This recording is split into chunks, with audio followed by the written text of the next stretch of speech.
নমস্কার বন্ধুরা, আমার চ্যানেলে আমি আপনাদেরকে স্বাগত জানাই। লেবুর খোসা ফেলে না দিয়ে আপনারা কীভাবে ব্যবহার করতে পারেন, শসা এমন কিভাবে কাটবেন যাতে করে তেতো ভাব খুব সহজে চলে যাবে, কিচেন সিঙ্কে দুধের প্যাকেট দেবেন কেন, ব্লাউজের মধ্যে সেফটি পিন এইভাবে দেবেন কিসের জন্য, ফুল ঝাড়ুতে আপনারা কাঁটা চামচ ব্যবহার করবেন কেন, তেমনই কিছু টিপস নিয়ে চলে এসেছি।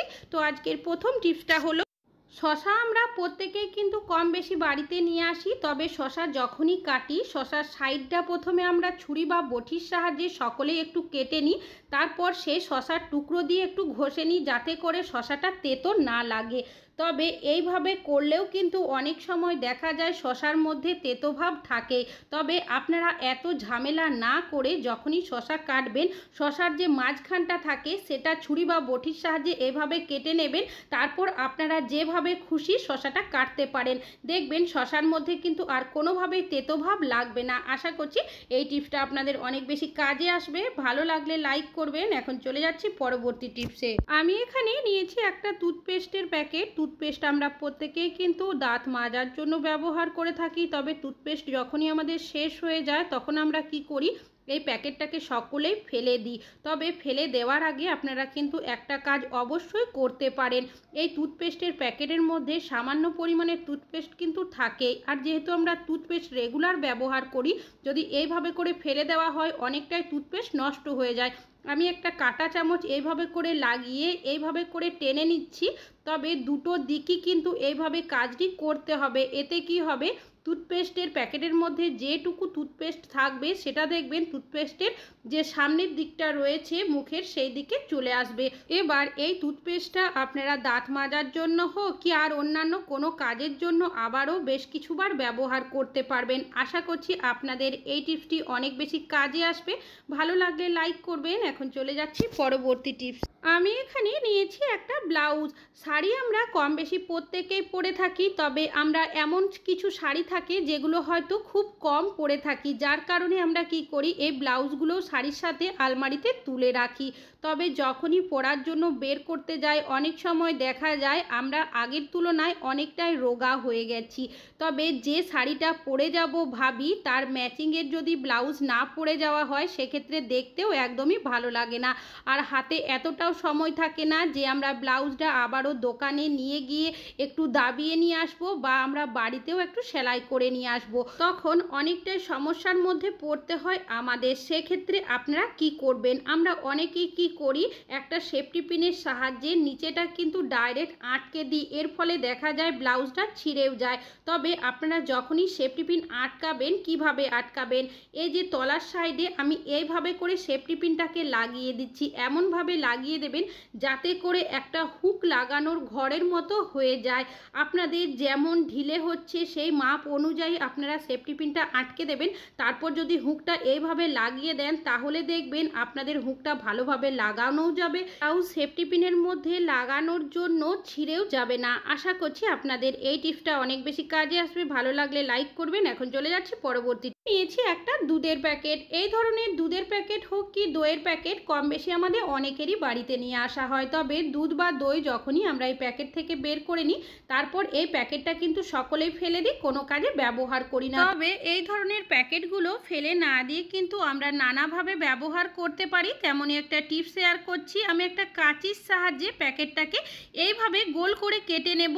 একদম যে সুন্দরভাবে করতে হবে কাজটি তা কিন্তু নয়, যতটা সম্ভব এইভাবে গোল করে কেটে নেবেন। তাহলে বন্ধুরা দেখতেই পাচ্ছেন এই প্যাকেটটা কিন্তু আমার কেটে নেওয়া হয়ে গেছে, আর যেহেতু ডবল ছিল যার কারণে এখানে কিন্তু দুটো হয়েছে। এবার এটা কিভাবে ব্যবহার করবেন চলুন দেখে নেওয়া যাক। তো আমি এখানে একটা কাঁটা চামচ গরম করে নিয়েছি, তারপর এই প্যাকেটের মধ্যে বেশ কিছুটা ফুটো করে নেব। আপনারা যে কোনো তার বা শিকের মধ্যেও কিন্তু ফুটো করে নিতে পারেন। এবার এখানে যেহেতু দুটো প্যাকেট রয়েছে আমি দুটো কিন্তু একসাথে ব্যবহার করব না, একটা সাইডে রেখে দেব আর একটা এখন ব্যবহার করব। চলুন দেখে নেওয়া যাক এই প্যাকেটটা কি কাজে ব্যবহার করি। সিঙ্কের মধ্যে আমরা কম বেশি অনেকেই বাসনপত্র ধুয়ে থাকি, তবে বাসনের মধ্যে অনেক সময় আমাদের কিন্তু খাবারের টুকরো থেকে থাকে। যখন আমরা বাসনপত্র ধুই কি করি, এইভাবে করে কিচেন সিঙ্কের মধ্যেই কিন্তু ঢেলে দিই, যার কারণে যে ছিদ্রটা থাকে তার মধ্যে অনেক সময় আটকে যায়। আবার কখনো কখনো খাবারের টুকরোগুলো ছিদ্রের মধ্যে গিয়ে পাইপের মধ্যেও আটকে যায়, তখন অনেকটাই সমস্যার মধ্যে পড়তে হয়। বাইরে থেকে মিস্ত্রি ডেকে নিয়ে এসে কিন্তু ঠিক করতে হয়। তো আপনারা কি করবেন চলুন দেখে নেওয়া যাক। তো আমি যে প্যাকেটটাকে ফুটো করে রেখেছিলাম সেই প্যাকেটটাকে কিচেন সিঙ্কের ছিদ্রের মধ্যে এইভাবে দিয়ে দিলাম। অনেকেরই দেখবেন এই জায়গার মধ্যে একটা নেটের মতো জালি থাকে, তো যাদের থাকে না তারা এইভাবে করে যদি একটা প্যাকেট কেটে বানিয়ে নেন সেক্ষেত্রে সুবিধা হবে অনেকটাই। যখন তারা বাসনপত্র ধোয়ার সময় যদি খাবারের টুকরো থেকে থাকে এইভাবে যদি দিয়ে দেয় সেক্ষেত্রে কি হবে দেখবেন এই প্যাকেটের মধ্যে কিন্তু খাবারের টুকরোগুলো আটকে থেকে যাবে, আর যেগুলো একদম ছোট হবে সেগুলো ছিদ্র দিয়ে চলে যাবে। আর তারপর আপনারা কি করবেন, এই প্যাকেটটাকে এখান থেকে তুলে নেবেন, খাবারের টুকরোগুলো ডাস্টবিনের মধ্যে দিয়ে আবারও এই প্যাকেটটাকে এই ছিদ্রের মধ্যে দিয়ে রেখে দেবেন। এইভাবে যদি আপনারা বাসনপত্র ধুয়ে থাকেন তাহলে দেখবেন কিচেন সিঙ্ক আপনাদের কিন্তু কোনোভাবেই জাম হবে না, খাবারের টুকরো আটকে যাবে না। আপনারা কিন্তু খুব ভালোভাবে সিঙ্কটাকে ব্যবহার করতে পারবেন, আর কোনো রকমের আর মিস্ত্রি ডেকে আপনাদের টাকা খরচও করতে হবে না। আশা করছি আপনাদের এই টিপসটিও অনেক বেশি কাজে আসবে। ভালো লাগলে লাইক করবেন। এখন চলে যাচ্ছি পরবর্তী টিপসে। আমি এখানে নিয়েছি বেশ কিছুটা লেবুর খোসা। এখন যেহেতু গরম অনেকটাই পড়েছে, আমরা কিন্তু কম বেশি প্রায় অনেকেই বাড়িতে লেবু নিয়ে আসি আর লেবুর রসটা কিন্তু ব্যবহার করি।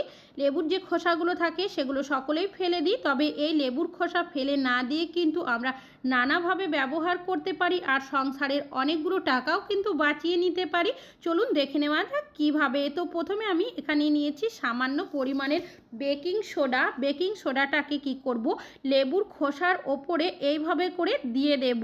লেবুর খোসাগুলো আপনারা কীভাবে ব্যবহার করবেন চলুন দেখে নেওয়া যাক। আমি এখানে নিয়েছি একটা সাদা শার্ট।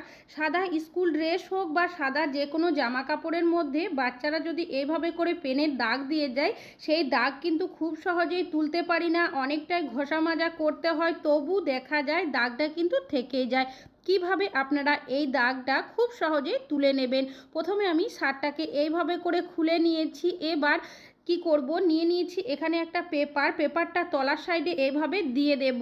এবার যে লেবুর খোসার মধ্যে বেকিং সোডা দিয়ে রেখেছি সেই খোসাটাকে নিয়েই এইভাবে করে আমি ঘষে নেব। লেবুর খোসার মধ্যেও দেখবেন বেশ কিছুটা লেবুর রস থাকে, তাছাড়াও বেকিং সোডা দেওয়ার কারণে আমরা যদি কিছু সেকেন্ড এইভাবে করে ডলতে থাকি তাহলেই দেখবেন পেনের যে দাগগুলো থাকে সেটা কিন্তু আস্তে আস্তে উঠে যেতে শুরু করবে। আর দেখতেই পাচ্ছেন বন্ধুরা এখন কিন্তু দাগ অনেকটাই উঠে গেছে আর হালকা একটু লেগে রয়েছে। এবার আমি কি করব, এই যে শার্টটা রয়েছে সেটাকে আমি তুলে নিয়েছি, তারপর হাত দিয়ে এরকম করে হালকাভাবে একটু ঘষে নেব। এইভাবে যদি ঘষে নেন বাকি যেটুকু দাগ রয়েছে সেটা দেখবেন খুব সহজে উঠে যাবে। এবার একটা পাত্রের মধ্যে নিয়েছি বেশ কিছুটা পরিমাণের জল দিয়ে প্রথমে এইভাবে হালকা করে ডলে নিচ্ছি, তারপর আপনাদেরকে দেখিয়ে দিচ্ছি। এই পাচ্ছেন বন্ধুরা এই শার্টের মধ্যে যে পেনের দাগটা ছিল সেটা কিন্তু আর নেই, হালকা যেটুকু দাগ রয়েছে আমরা যদি রোদ্রের মধ্যে দিয়ে শুকিয়ে নিই তাহলে কিন্তু ওই দাগটাও খুব সহজেই চলে যাবে।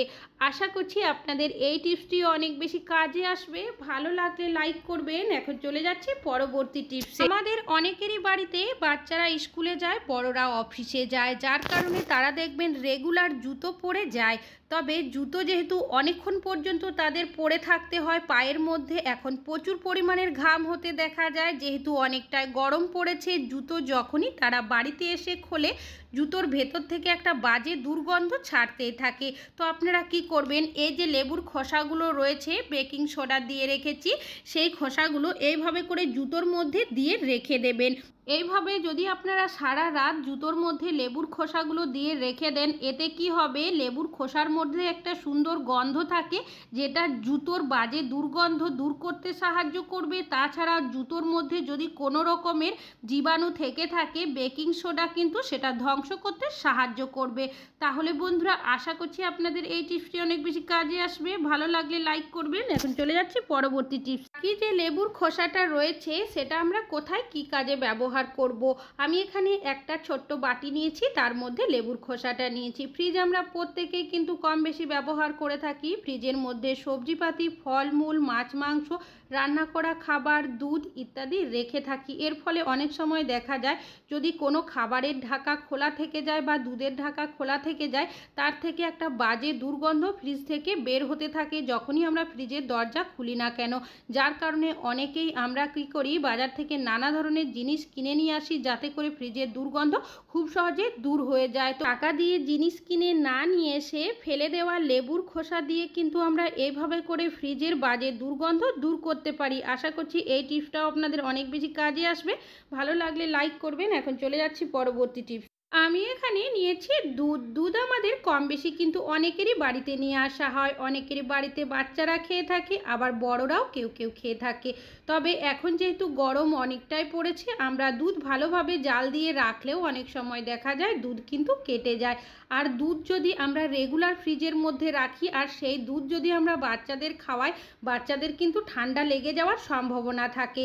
তবে আপনারা দুধ এমন কিভাবে রাখবেন যাতে করে ফ্রিজে না রেখেই দুধটা কিন্তু ভালো থাকবে, কোনোভাবে কেটে যাবে না। তো আমি এখানে নিয়েছি সামান্য পরিমাণের বেকিং সোডা। আমার এখানে 500 গ্রাম দুধ রয়েছে। আপনাদের দুধের পরিমাণ বেশি থাকলে বেকিং সোডার পরিমাণও বাড়িয়ে নিতে হবে। তারপর খুব ভালোভাবে মিশিয়ে নেবেন। এবার আপনারা দুধটা যদি জাল করে রাখেন তাহলে দেখবেন যতই গরম পড়ুক না কেন দুধ আপনাদের কিন্তু কেটে যাবে না। এই টিপসটা আমিও নিজেও অ্যাপ্লাই করেছি, খুব ভালো ফল পেয়েছি, তাই আপনাদের কাছে শেয়ার করলাম। আশা করছি আপনাদেরও খুব বেশি কাজে আসবে।